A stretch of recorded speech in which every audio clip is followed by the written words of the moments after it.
Ya puji Tuhan, Shalom. Iya, selamat sore. Sekali lagi kita boleh kasih tepuk tangan buat Tuhan Yesus. Haleluya. Iya, kita ada di ibadah mujizat dan saya masih percaya sampai detik ini mujizat masih terjadi. Amin. Boleh senggol kanan kiri katakan ojo turu loh ya. Wah, ini ya.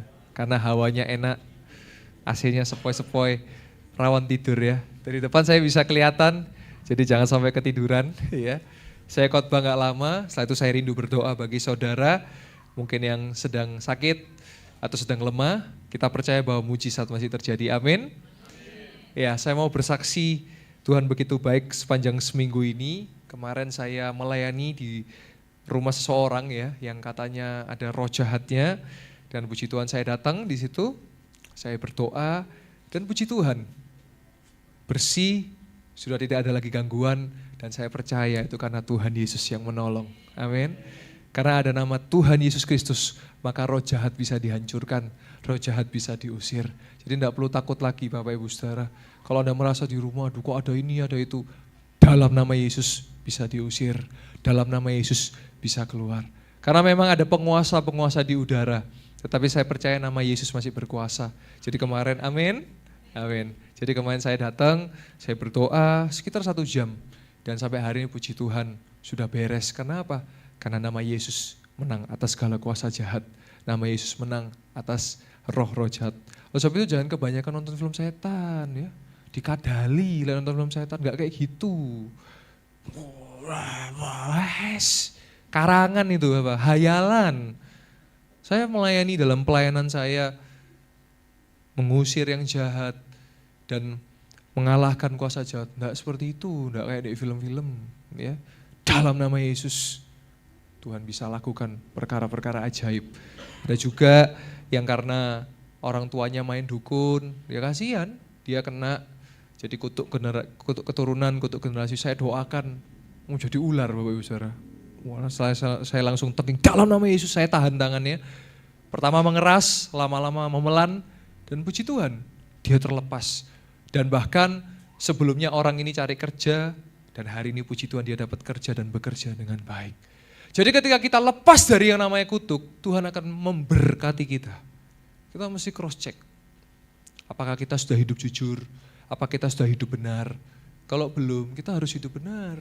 Kenapa? Pilihannya cuma 2 Bapak Ibu Saudara. Engkau mau dipakai Tuhan atau engkau mau dipakai setan? Pilihannya cuma 2. Bagaimana cara taunya? Kalau engkau penuh dengan kasih, engkau mau mengampuni, engkau mau menolong, berarti engkau dipakai Tuhan. Tapi kalau dalam hati ya, piye ya cara nipu orang ini ya, piye ya cara ngemplang duitnya ya, piye cara jegal orang ini, berarti engkau dipakai setan. Karena setan suka jatuhkan, tetapi kalau Tuhan suka menaikkan. Kita mesti cross check terus hati kita. Kalau hati kita sukanya jahat terus, berarti ya kita lagi dikuasai setan. Tapi kalau hati kita suka yang baik, sedang dikuasai oleh Tuhan dan kita mau terus dikuasai Tuhan. Amin.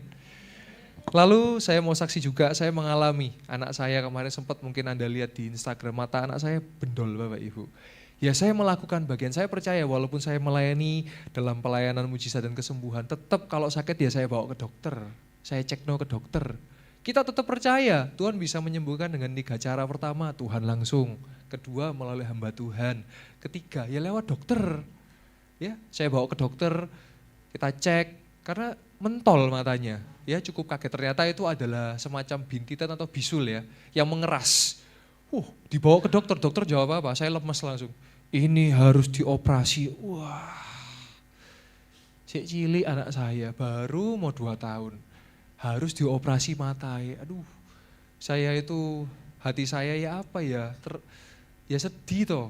Piye cara disobek gitu mata atau ya apa. Tapi saya datang kepada Tuhan, saya berserah. Saya sama istri yuk kita datang sama Tuhan. Saya bersyukur punya istri yang menguatkan, yang walaupun keadaan sulit gak mengeluh, tapi sama-sama yuk kita doa. Dan ketika saya doa sama Tuhan, kita berpuasa, kita berdoa. Dan tepat hari Kamis ya, tanggal 14. Anda boleh cek di YouTube, saya ada videonya, saya rekam ya. Saya doa buat anak saya. Terus anak saya minta lagi didoakan, ditumpang tangan matanya. Dan tahukah saudara tanggal 16 September, tepat anak saya ulang tahun yang kedua. Tahu yang terjadi apa? matanya kempes dan sampai hari ini sehat, disembuhkan Tuhan Yesus. Amin. Kita boleh kasih tahu tangan buat kemuliaan nama Tuhan. Ya. Jadi saya masih percaya Bapak Ibu Saudara, tentunya kita tetap lakukan bagian kita. Kemarin ada yang konsultasi, Pak anak saya enggak bisa ngomong, sudah umur 3-4 tahun. Saya bilang, bawaan ke dokter. Tapi saya tetap percaya Tuhan loh. Iya Tuhan bisa nolong tapi bawaan ke dokter. Kita lakukan bagian kita. Siapa tahu memang ada sesuatu yang perlu secara medis. Jadi begini Bapak Ibu, ketika kita beriman kita juga rasional. Rasional itu apa? Akal kita juga kita pakai. Jangan kadang-kadang kita itu ngawang-ngawang ya bahasa Jawa, ngawang. Tapi kita tetap lakukan bagian kita. Tuhan saya percaya Engkau bisa memberkati saya. Yo mesti kerja, betul nggak Bapak Ibu? Bagaimana kalau kita tidur-tiduran di rumah, Engkau memberkati. Percaya saya, tidak mungkin Tuhan memberkati kalau engkau malas. Tuhan bilang apa dalam firman Tuhan, dicatat loh, lihatlah kepada semut. Karena semut itu tidak malas, semut itu ya bekerja, nyari makan itu loh. Kita pernah lihat semut tidur? Nggak ada, nggak pernah. Ya semut nggak pernah tidur, ada gula langsung ada semut gitu. Jadi saya masih percaya, mujizat berkat Tuhan kita bisa alami tapi tetap kita lakukan bagian kita. Kita tetap serah bagian kita. Sebab itu mari kita lihat ayat kesukaan kita semua, ayat terakhir, Markus 9 ayat 23b. Nah ini, Markus 9 ayat 23b. Ini menjadi kekuatan buat kita ya. Tidak ada yang mustahil bagi orang yang percaya. Jadi engkau bisa mengalami ketika engkau percaya. Nah masalahnya standar tiap orang kan beda-beda. Kita tidak bisa nyamakan, ada yang sakit flu lama jadi sembuh, ya itu hal yang mustahil bagi dia. Ada yang dapat kerja sekian lama, ya itu hal yang mustahil bagi dia. Jadi kita punya sendiri-sendiri, tidak bisa ratakan dengan orang lain. Jadi ini kembali kepada hidup kita masing-masing. Jadi tidak ada yang mustahil bagi orang yang percaya. Imani, dipercayai. Yang sedang sakit, ayo bangkit, saya pasti bisa sembuh. Yang sedang lemah, ayo bangkit, saya pasti kuat. Yang punya masalah finansial, bangkit. Ayo, saya percaya saya diberkati. Tapi menuju ke sana, engkau harus lakukan bagianmu. Ya. Kadang-kadang kita ini, salahnya kita tapi nyalakan Tuhan. Betul ya? Kita sakit karena kita sendiri gak jaga hidup sehat kita. Nyalakan Tuhan. Tuhan terima kasih Tuhan, aku dikasih sakit tuh. Padahal kita apa? Minum-minum misalnya. Ngerokok misalnya. Makan berlemak misalnya, terus apa lagi, begadang misalnya, terus misalnya apa lagi, makan jeroan misalnya, terus makan brutu misalnya. Makan brutu jadi apa? Lalian ya. Akhirnya lali lek wis makan brutu makan meneh. Iya toh.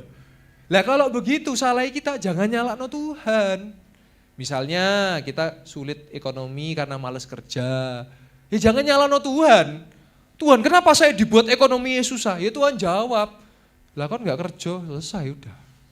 Tetapi kalau kita percaya kita lakukan bagian kita, bekerja dengan sungguh, saya yakin Tuhan akan memberkati kita, membuka jalan. Tidak ada yang mustahil bagi orang yang percaya. Loh saya ngomong, saya buktikan, saya punya satu mimpi yang saya bisa saksikan. Saya punya mimpi sebagai hamba Tuhan, saya kepingin KKR di lapangan sepak bola atau lapangan apapun. Dan selama saya melayani Tuhan, terutama di ibadah mujizat dan kesembuhan, dan puji Tuhan, Tuhan menjawab doa saya. Kemarin ada hamba Tuhan yang menghubungi saya, Pak Yoel, ayo melayani bareng yuk di Kalimantan. Dan saya diundang untuk melayani mujizat dan kesembuhan KKR di lapangan yang besar di Kutai Kertanegara di Kalimantan, tanggal 28 November. Nah, bertepatan tanggal 28 saya masih di Israel, jadi saya pas gak bisa. Tapi saya koordinasi lagi, konfirmasi, Pak jadinya tanggal berapa Pak? Ternyata ditunda, dan tahukah sudah ditunda Januari. Dan puji Tuhan saya percaya Januari nanti saya bisa berangkat ke sana. Wow, saya ngalami. Karena apa? Saya lakukan bagian saya gak males-malesan tidur di kamar gitu. Enggak. Kalau saudara mau mengalami pertolongan Tuhan, Anda harus lakukan bagian Anda. Tidak bisa, kalau Anda cuman gini ya, kita mesti hati-hati kadang-kadang kita ini menjimatkan doa. Maksudnya begini, suatu kali ada orang tua datang sama saya, Pak tolong doakan anak saya biar ujiannya 100. Saya jawab, saya tanya, anaknya belajar gak Bu? Enggak, oh susah gak bisa 100. Tidak bisa, Loh, kalau sekarang saya tanya ya, kalau misalnya nggak belajar dapat 100, terus-terusan nggak belajar, betul apa betul? Ya, justru doa itu gini loh caranya, Pak, mungkin menurut dunia anak saya bodoh Pak, dia sudah belajar mati-matian, dia sudah coba mati-matian, nilainya elek, tapi saya bawa ke Tuhan, saya percaya anak saya dibuat berhasil sama Tuhan. Saya pasti doakan dan saya percaya dia akan dibuat berhasil dan beruntung. Loh iya, gak bisa lah gak belajar terus ujuk-ujuk gitu, gak bisa. Engkau harus lakukan bagian engkau, maka Tuhan melakukan bagiannya. Ini yang sering salah kaprah kita. Pak, saya mau diberkati, mau beli rumah Pak. Terus pekerjaannya apa Pak? Iya, sementara saya nganggur ya. Waduh, sebelum doa minta rumah, minta pekerjaan dulu aja piye. Betul apa betul? Iya. Kadang-kadang inilah yang membuat kita jadi nyalahno Tuhan, padahal salah kita. Anda dengarkan firman Tuhan, sesuatu hal yang mustahil, tapi Anda percaya itu Anda yakini. Tapi kan Anda kadang-kadang kan meyakini ini kan ngawang. Loh, maksud saya apa? Anda dengar, oh tidak ada yang mustahil, tidak ada yang mustahil, tidak ada yang mustahil. Terus Anda mulai berpikir, saya kepengen punya mobil, saya kepengen punya mobil. Oke, orientasinya materi ya. Terus penghasilannya piye? Iya gak punya penghasilan. Lah terus bayar cicilan mobilnya piye? Lah akhirnya ngutang sana, ngutang sini. Gali lubang tutup lubang, gali lubang tutup lubang. Betul apa betul? Akhirnya mobilnya ditarik ambil leasingnya. Akhirnya gak jadi berkat. Nah itu permasalahannya. Karena apa? Karena Anda tidak melakukan bagian Anda. Anda harus lakukan bagian Anda. Sambil percaya bahwa sesuatu yang mustahil, oh ini ngecek supaya yang tidur-tidur ya. Enggak ya, saya lihat gak ada yang tidur kok ya. Langsung ngorok ya. Supaya sesuatu yang mustahil Anda bisa jadi tidak mustahil. Nangkep sampai sini saudara? Ya. Sesuatu yang tidak mungkin menjadi mungkin. Contoh, lagi saya kasih contoh. Paling gampang anak saya. Menurut hitung-hitungan, anak saya itu harusnya lahirnya perempuan. Harusnya, itu ada hitungannya tuh. Cara ngitungnya ya. Dari jadi sampai ke bentuk janinnya itu bisa dihitung tuh. Kalau ganjil sekian, lek genap sekian. Wow, itu hitung-hitungan di situ ya. Hitung-hitungan dunia ya. Tetapi saya bilang, saya doa sama pencipta kok. Saya doa sama yang menciptakan dunia ini kok. Saya minta doa apa? Anak laki-laki. Dan jelas Tuhan jawab juga anak laki-laki. Kembali lagi saya ulangi, kadang-kadang kita doa ya gak jelas. Minta anak, minta anak, minta anak. Gak ngomong toh minta laki atau perempuan. Dikasih laki-laki, padahal minta anak perempuan. Akhirnya laki dimaca perempuan. Kalau saya nyebutnya tulang lunak ya. Laki tapi dianu dikit, lah itu. Minta anak, minta anak, minta anak. Dikasih anak perempuan, padahal mintain anak. Akhirnya laki dimaca tomboy. Loh itu yang realita yang kadang-kadang kita juga ini. Tuhan minta uang. Yang jelas berapa dan buat apa? Kadang-kadang kita gak jelas ya toh. Minta uang, dikasih 1.000 ngamuk. Kaiso iki gawe parkir Tuhan lah ngomel. Tapi dikasih 1 M, langsung rabi meneh. Lah ini repot ya, iya toh. Jadi kita juga mesti dewasa. Tuhan, saya begini. Terus percaya. Nah, sekarang pertanyaan loh, Pak, misalnya contoh, Pak. Saya punya hal yang mustahil apa contohnya? Motor, misalnya kepingin motor. Bagaimana kalau itu memang dari Tuhan? Saya kasih contoh ya. Anda punya kerja, Anda punya penghasilan, ya toh?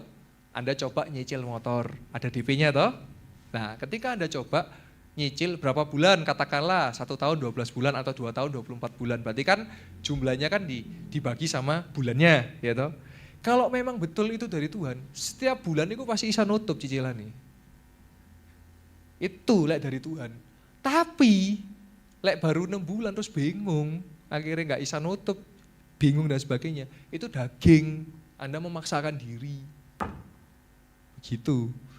Jadi kita sebagai orang percaya kita jadi dewasa. Oh iya ya, saya ngerti. Jadi tidak mudah menyalahkan Tuhan. Kita mesti cross check. Saya sampaikan, sakit pun dari 4 cara. Contoh, pertama bisa karena faktor genetik. Keluarga saya dari ayah saya itu kita keluarga yang gampang gemuk-gemuk. Oleh sebab itu Bapak Gembala saya mesti jaga, anak saya mesti jaga diet, jaga makan dan sebagainya. Saya di rumah selalu jaga makan Bapak Ibu. Lah enggak dijaga, kucing iso ngambil. Mesti dijaga ya. Nah, Kenapa? Kalau kita nggak jaga, nanti bisa apa? Kalau gemuk apa? Diabetes, kencing manis. Loh, kita mesti sadar. Tetapi saya masih percaya kutuk keturunan, kutuk genetik itu bisa dipatahkan dalam nama Yesus. Sambil kita juga jaga diri kita. Iya toh? Nah ini penting.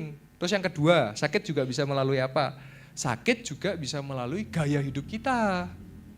Tadi saya sudah cerita, misalnya kita senang merokok, kita senang minum-minuman, kita makan berlemak, ya, apalagi makannya daging kambing, manisnya duren, minumannya soda. Wah ini, cuwepet itu ke surga, langsung ke surga.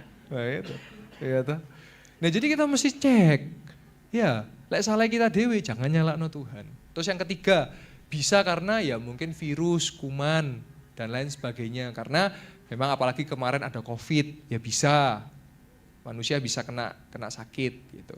Yang keempat, bisa sakit karena roh jahat. Itu bisa. Ada yang tanya loh Pak Yoel, orang Kristen bisa disantet enggak? Jawaban saya tergantung. Lek Kristen KTP iso, makanya Anda harus sungguh-sungguh. Saya melayani dalam pengusiran orang kalau cuman ke gereja tapi enggak sungguh-sungguh ada Yesus sih, hati-hati saudara. Kita tahu di penguasa di udara ini ada nama iblis. Ada orang nggak suka bisa ngirim santet. Kalau Anda cuma datang ke gereja, makanya orang ke gereja belum tentu percaya Yesus. Tapi kalau orang percaya Yesus pasti ke gereja. Saya membuktikan, orang kalau Kristen KTP itu mudah diserang. Roh itu ada banyak. Ada roh perpecahan, ada roh pemberontakan, ada roh males. Terus ada roh perjinahan. Senengannya cabulai. Itu roh perjinahan.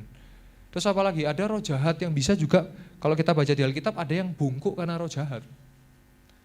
Makanya penting. Kenapa kita percaya Yesus? Selain dia Tuhan dan Juru Selamat, karena ada perlindungan. Nah sekarang lanjut, terus gimana Pak Yol? Kalau orang yang ada Yesus dalam dirinya, gak bisa disantet. Percaya saya, gak bisa. Kalau ada orang mau coba nyantet, dia yang akan mati. Suatu ketika, ayah saya dulu pernah punya usaha sablon. Anda tahu beras kuning? Wah kalau sudah beras kuning itu berarti apa ya? Ditabur di kantor ayah saya. Dalam nama Yesus ayah saya disapu, mau dibakar Bapak Ibu. Tiba-tiba nongol seseorang, pegawainya ayah saya. Jangan dibakar Pak, Lihat dibakar dukune iso mati Pak.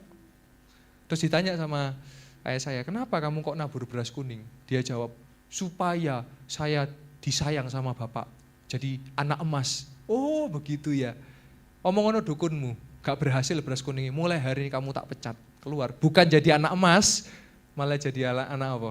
Anak-anakan. Ya. Nah jadi hati-hati saudara, ini kita perlu tahu. Kenapa? Karena memang ada penguasa di udara, gak usah takut, percaya Yesus, ada perlindungan. Ya. Kayak kita mesti jaga, terus pokoknya ya kalau gampangannya pikiran itu jahat, ya berarti ada pikiran setan yang kita harus tengking. Jangan mau ada pikiran setan. Selalu pikiran yang baik. Kalau sebab itu tidak ada yang mustahil bagi orang yang percaya. Percaya kepada siapa? Tuhan Yesus. Nah, saya pernah bahas juga di Malang, Pak Yoel. Saya waktu itu bahas namanya demonologi ya. Jadi demonologi itu adalah tentang demon itu kan setan ya. Bagaimana peran setan dalam kehidupan sehari-hari. Contoh, Pak bagaimana Pak cara tahu kalau tempat makan itu ada penglarisnya? Wah ini ya biasanya kan sering tahu ya. Nah cara taunya ya kalau Anda makan ke situ rame tapi nggak enak. Mungkin pernah Anda mengerti ada tempat yang antri tapi nggak enak gitu. Kenapa kita rasa nggak enak? Karena ketika kita berdoa ya dipatahno tuh. Itu ilmu gelapnya kan dipatahkan. Terus contoh apalagi biasanya banyak syaratnya. Gak oleh bungkus iki lah, lek bungkus kudung inilah, kudung lah misalnya. Terus apalagi misalnya, kalau misalnya kita pesen kereng, apa? Nambah meneh yo? Apa?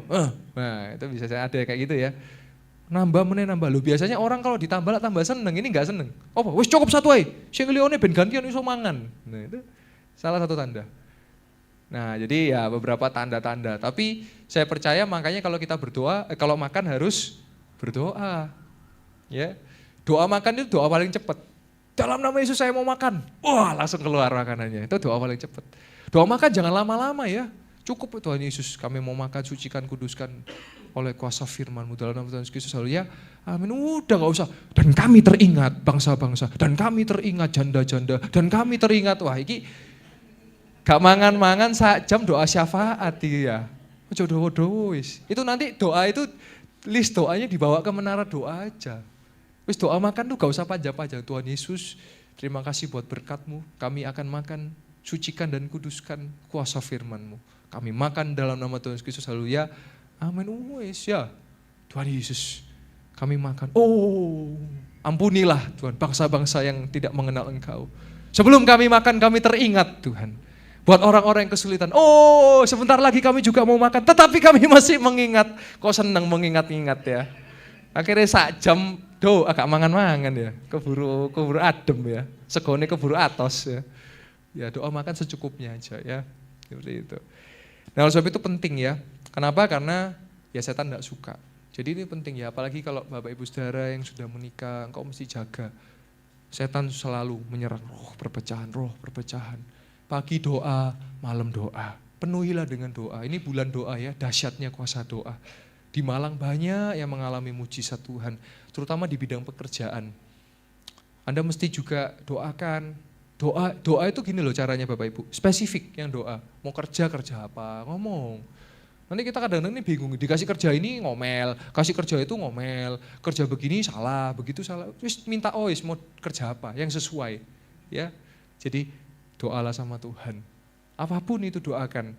Ya, selain berdoa ya lakukan. Anda misalnya mau cari kerja paling gampang deh, karena yang beberapa kesaksian ini rata-rata jemaat yang cari kerja. Kalau cari kerja, ya Anda juga mesti cari lowongan, betul nggak? Cari lowongan terus apa? Buat lamaran, betul nggak? Iya, kadang-kadang kita cuman, Tuhan saya minta kerja. Loh, mulailah cari lamarannya apa, lowongannya apa. Bikinlah lamaran pekerjaan. Nanti masukkan doa dan rata-rata setiap yang mengalami mujizat ya karena mereka melakukan bagiannya. Mereka tulis mau kerja di mana. Jadi saya itu nggak mau jemaat Tuhan itu jadi ngawang-ngawangan ya. Ngawang-ngawangin itu Tuhan saya minta kerja. Terus apa? Nanti tidak ada juntrungan nih, nggak dijawab Tuhan, kecewa. Lah kan sering gitu ya. Tuhan saya minta rumah. Ya terus gimana? Apa gitu loh. Rumahnya di mana, bentuknya seperti apa, harganya berapa, lo itu didoano. Jangan kita cuman, Tuhan aku minta motornya yang baru apa yang bekas, motornya yang tipe apa, dipakai buat apa, mampu nyicil sebulan berapa, lo gitu, mau langsung lunas, lo gitu. Jadi kita belajar apa ya, mustahil menjadi tidak mustahil, tapi kita melakukan bagian kita. Mau sekolah di luar Blitar, sekolah di mana? Cari kuliah di mana? Ya terserah. Nanti di KI bingung ngomel, kan sering gitu ya. Ya terserah. Loh kalau misalnya Tuhan, betul ya Tuhan tahu, tapi dia mau kita lakukan bagian kita. Dia mau kita juga mengerjakan bagian kita. Catat kepingin apa dalam hidup kita. Kalaupun memang nanti gak dijawab Tuhan, dijawab tidak, ya wis jangan kecewa. Berarti Tuhan tidak menghendaki belum jam 6 soalnya menghendaki untuk terjadi. Lah iya, secara doakan. Nanti kalau setelah Anda ngalami mujizat Tuhan, Anda saksikan ke orang-orang. Anda tunjukkan. Dan saya tidak mau saudara gini ya, mujizat itu jangan orientasinya materi, enggak selalu materi. Saudara ya punya keluarga yang sehat, punya orang tua yang baik, punya anak yang baik itu ya mujizat.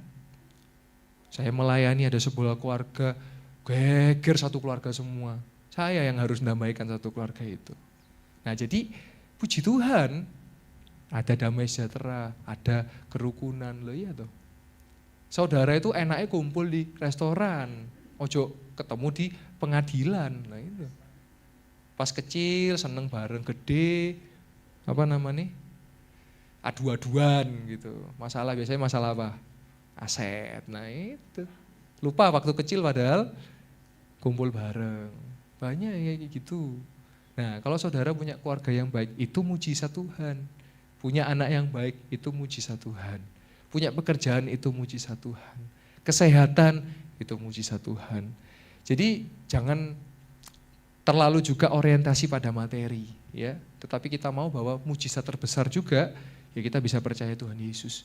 Udah paling gampang deh, mujizat terbesar yang kita alami sekarang apa sih? Kita bisa ibadah dengan tenang, ayo. Ada saudara kalau ibadah digeret-geret dulu, ayo digopuk-gopuk dulu, ada? Gak ada toh? Gak ada. Kita semua ke gereja santai, nyaman. Ada pernah kita ke gereja, kita mengalami kesengsaraan? Tidak ada. Saya tutup dengan sebuah kisah ya Bapak Ibu. Setelah itu saya akan membuka altar, kalau ada yang saudara rindu didoakan, saya akan berdoa buat saudara. Saya pernah pelayanan ke satu daerah di Atambua, di NTT ya. Jadi Atambua itu dari Kupang, naik pesawat ATR kecil, itu sekitar 1,5 jam. Pesawat yang baling-baling itu ya. Nah dari Atambua saya masih masuk lagi ke daerah, jadi daerah. Nah di daerah itu, gerejanya enggak seperti gereja kita Bapak Ibu. Gerejanya itu enggak ada tekelnya, langsung tanah. Jadi lek banjir, yes banjir. Halo Bapak Ibu gitu ya, ya kakak gitu ya. Di mana rumahnya? Dekat, rumah kami dekat tuh. Dekat tapi 10 kilo Bapak Ibu. Jadi kalau mau ke gereja sehari semalam itu dia. Sampai kaki, karena enggak punya sepatu tuh, kakinya kapalan. Jadi wis ngelentek. Terus gak tembok kayak gini, gak pakai mic kayak gini. Dari ini loh, anyaman apa itu, bambu itu loh. Gedek. Terus pendetanya kan ibu-ibu, saya lihat kamarnya, aduh sakno, kasur itu loh, kardus. Selimutnya, karung. Ayo, ada yang Bapak Ibu mengalami hal yang sama? Minimal pasti kasur ya. Terus saya masuk lagi ke dalam, kan itu ada sekitar 5 tempat yang saya layani. Ada satu bapak-bapak. Suatu kali waktu saya datang, bapak-bapak itu jalannya mohon maaf ya, jalannya kayak gini. Mohon maaf, saya pikir mungkin ada kekurangan dari tubuhnya. Setelah saya selesai firman, bapak itu bersaksi. Shalom Pak Pendeta. Wow. Saya nggak tanya, dia cerita. Saya ini kakinya begini bukan dari lahir Bapak Pendeta. Saya mau cerita ya Bapak Pendeta ya. Jadi waktu itu pernah orang-orang gak suka dengan orang percaya. Yang percaya kepada Yesus gak suka. Semua dipukul. Saya dipukul juga Bapak. Dia bilang gitu. Saya dipukul juga Bapak. Terus waktu saya dipukul, kaki saya dijepit. Ditanya, masih percaya Yesus sama enggak? Wah, dia jawab, saya tetap percaya Yesus. Masih percaya Yesus apa enggak? Saya tetap percaya Yesus. Tahu apa yang dilakukan? Dipatah no kaki Bapak Ibu. Akhirnya dari yang normal, sekarang mohon maaf kaki kirinya harus pincang sebelah. Terus dia berkata, walaupun kaki saya dipatahkan, sekali Yesus, selamanya tetap Yesus. Wow. Bapak Ibu, kita di sini semua kondisi tubuh lengkap, Bapak Ibu. Hanya jangan perkara nggak diberkati Tuhan tinggal no Yesus. Dia loh, kakinya sampai cacat. Maaf, kekurangan. Tapi dia nggak tinggalkan Yesus. Saya bilang selesai ibadah dia turun. Saya ketemu, Bapak, saya tanya ini. Kenapa nggak tinggalkan Yesus saja? Engkau bisa dapat uang, engkau bisa hidup enak, engkau nggak harus kekurangan fisikal. Kenapa tetap percaya Yesus? Dia bilang begini, Bapak, gak apa-apa saya di dunia kekurangan, gak apa-apa di dunia fisik saya lemah, tapi saya percaya saya akan berjumpa dengan Bapa di surga dan saya punya surga di dalam Yesus. Wow. Nangis saya Bapak Ibu, nangis. Saya malu, saya orang kota malu ya. Kadang-kadang ke gereja dengan aras-arasan, kadang-kadang ke gereja dengan mengeluh. Dia loh, gak mengeluh Bapak Ibu. Dan dia bilang, gak apa-apa Pak Yoel. Saya percaya Tuhan Yesus baik, sekalipun saya harus menderita. Oleh itu saya bertanya, ada gak Bapak Ibu yang ke gereja harus dikepui dulu? Dicekek dulu ada gak? Gak ada. Ini mujizat yang kita alami. Kita punya gedung yang baik. Kita bisa nyanyi lagu, memuji Tuhan dengan baik. Musik, alat lengkap. Ada multimedia, alat-alat. Bisa live streaming, bisa dilihat dunia. Itu mujizat. Mari jangan kita mengeluh. Wow, saya ngeliat langsung Bapak Ibu, bayangkan, dipatahkan hanya karena percaya Yesus. Saya bilang, lu harusnya ikut Yesus kan kaya Pak. Dia bilang, saya nggak peduli Pak, mau kaya mau miskin. Yang saya tahu, saya percaya Yesus, saya beroleh surga. Wow. Bapak Ibu, ini menjadi refleksi kita. Kenapa engkau percaya Yesus? Engkau kejar berkat-Nya? Atau karena engkau tahu tidak ada jalan lain ke surga selain percaya Yesus? Mari sama-sama kita merenungkan kebaikan Tuhan dalam hidup kita. Dan kita akan mengalami mujizat-mujizat demi mujizat. Amin. Tidak ada yang mustahil bagi orang yang percaya. Saya rindu engkau mengalami mujizat demi mujizat. Tiap orang beda-beda, jadilah sesuai dengan imanmu. Saya undang pemain musik boleh maju ke depan. Saya tidak tahu apa yang sedang Anda alami. Mungkin ada engkau yang hari ini sedang bertengkar dengan anakmu. Mungkin hari ini ada engkau yang sedang bertengkar dengan istri atau suamimu. Saya tidak dibisi siapa-siapa ya. Tapi saya hanya berkata dari apa yang Roh Kudus mau sampaikan. Mungkin hari ini ada engkau yang bingung akan masa depanmu. Mungkin hari ini ada engkau yang khawatir akan kehidupanmu. Bicara tentang ekonomi.